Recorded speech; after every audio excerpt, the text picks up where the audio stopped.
விஸ்வகுரு என்ன செய்தார் என்றால், அவருடைய ஆலோசகர்களான குருமார்கள் நாக்பூரில் இருந்து இயக்குகிறார்கள். நீங்க ரெக்ரூட்மெண்ட் எல்லாம் வச்சா உயர் பதவிகளுக்கு, அரசு செயலாளர் பதவிகளுக்கு பதவி உயர்வுல இருந்து தான் எடுக்க முடியும். நம்மளால எல்லாம் உலகத்துல எல்லா இடத்துல இருந்தும் கொண்டு வர முடியாது.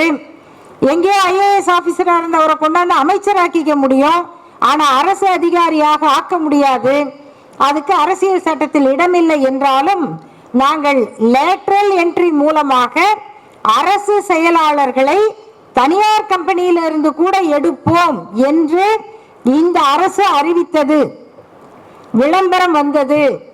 அதற்கு உடனடியாக எழுந்த எதிர்ப்புகள், இத்தகைய நியமனங்கள் அரசியல் சாசனத்திற்கு எதிரானவை, இதை நீதிமன்றங்கள் ஏற்றுக்கொள்ளாது என்ற எதிர்ப்பு வந்தவுடன் அந்த அறிவிப்பை மோடி அரசு திரும்ப பெற்றுக்கொண்டது.